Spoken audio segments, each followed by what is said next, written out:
Hi folks, welcome back to the Hoard. I can't believe how quickly time is passing on us here. Here at the Hoard, there's about anything. You can find almost anything. And one of the things that I've had for a few years now, quite a few years now, is an airport tug. Now, the story I was told on this thing, I traded a Toyota for it, a 2000 Toyota Corolla that I wasn't using any longer because I think I bought the Suzuki. So I've had this thing for 9 years. Now, the story I was told on it is it was a tug at Newark Airport. Liberty Airport as they call it now, and it was used to pull baggage and small jets around. You guys could see it runs on propane. It has a big Ford 300 cubic inch straight 6, right? I think I spent some time looking it over. It seems to be from the mid-'80s, made by Clark. Anyway, and unfortunately, I really don't use it for anything except the occasional plowing of the driveway. And unfortunately, it's just not very good at it because it doesn't go fast. When you're plowing snow, you need to be going fast enough where it actually rolls off the blade and into the ditch. This pushes snow, but it doesn't plow it. It doesn't send it far enough away. So it's not really a very good snow plow, unfortunately.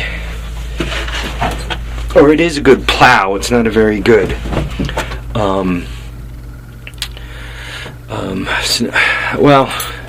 yeah. It pushes, but it doesn't move it far enough away. Let's just stop there. It has manual steering, right? Which is, if the tires are full of air, it's not too bad. If they're not full of air, it's really tough. It weighs a lot, so if you put chains on it, it's good. But if you ever get off-road, you find very quickly that you get yourself stuck. I already turned the propane on. I haven't started it in months and months and months, so we'll see what happens.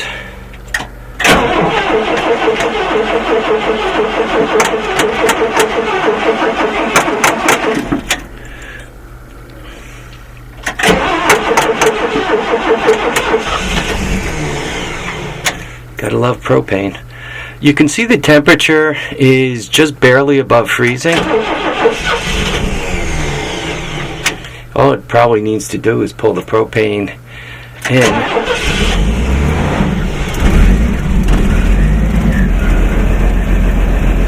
You can see the oil pressure is building.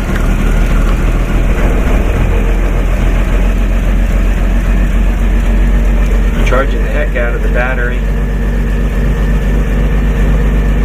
The fuel gauge, that doesn't mean anything. And obviously the water temperature is way down. What it has is a 2-speed transmission. In drive, you wind it all the way up, shifts into second. I'd say it goes maybe 10 miles per hour. Not very fast at all. There's a lot of water in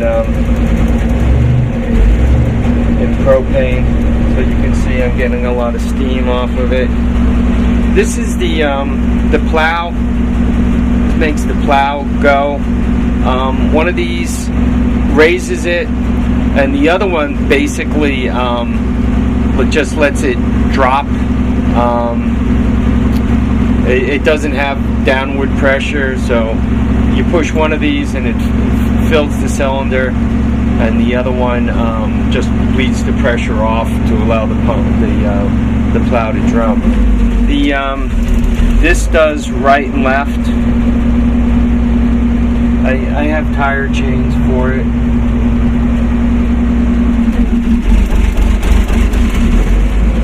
So I'm gonna run it, let it get itself up to temperature, dry it out. Windshield wiper that doesn't work very well.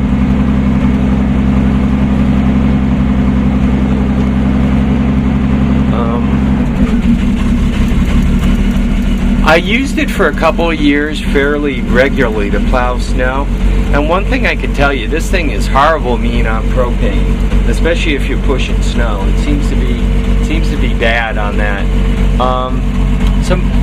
Somebody broke the windshield after I got it. Looks like they hit it with a BB or something. So what I did, this is plexiglass. Not the greatest, but the weather's outside and I'm inside. The heater core leaked, so they bypassed the hose for the heater core.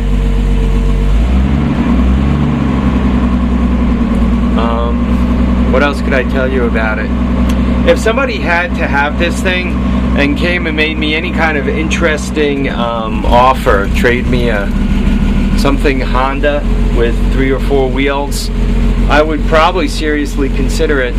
And the reason why is not because I don't like it, it's because it really isn't practical for me. When I'm trying to clear the driveway, if I get a lot of snow, I mean like a real lot of snow, I have a tendency to use the backhoe loader and move it out of the way. Because once again, with a real lot of snow, this just builds the snow up. Oh, you're going to be difficult, are we? Wants me to stay in here. Wants me to babysit it.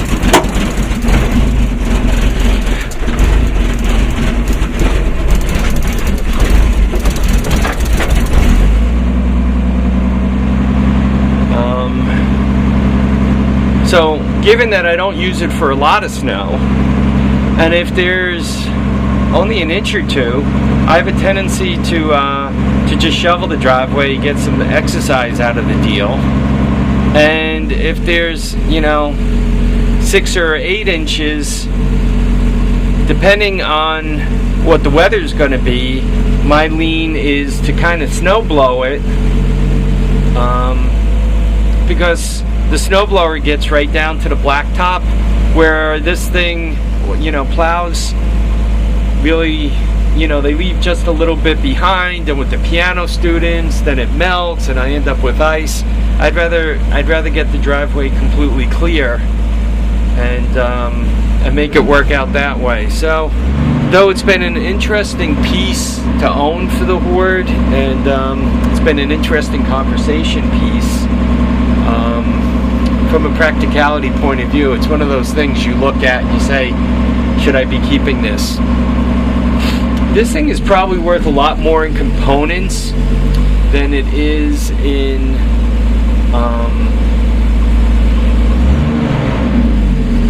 as a plowing unit.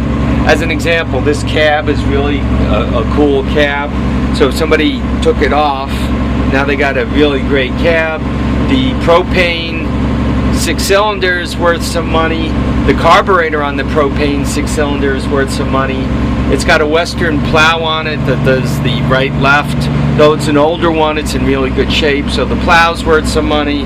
The pump's worth some money. And just from a weight point of view, I think the guy who hauled it here told me that it weighs over 6,000 pounds. They got metal plates stacked up over the back axle. And the thing's made out of cast iron, right? I mean, this thing is like,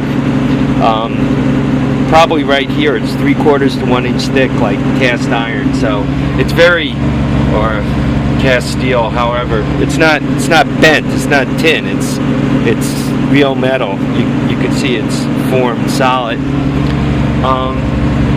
Be a really great demolition derby car. Anything you hit with it would be done.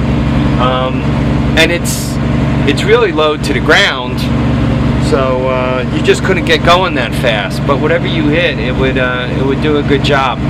It really doesn't have any suspension, so if you get it like on 3 wheels with one of the back wheels in the sky, you got a problem, because then you're not moving. It doesn't have posi, and it really doesn't have suspension, so it's not like if you get it tilted, the axle will drop down and, you know, grab. It'll just tilt and you'll have a back wheel in the sky. I know, because as I was plowing, I went too far and put the nose in the ditch and ended up unloading both back wheels.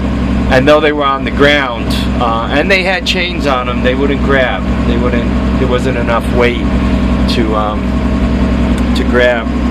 You guys can see I'm about up to temperature now.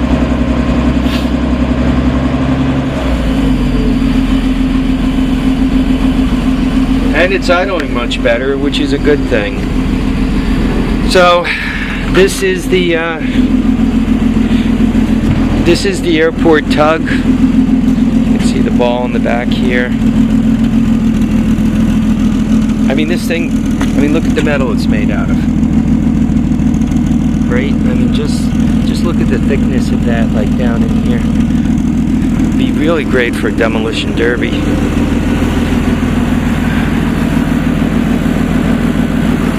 I don't think it ever had a forklift on it, because I don't see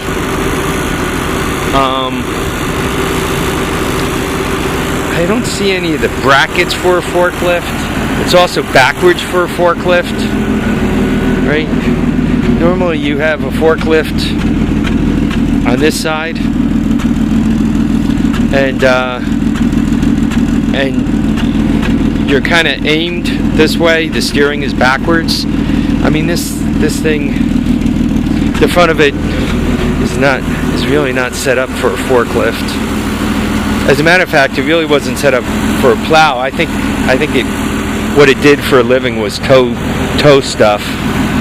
Anyway, just so you can see all the angles of it.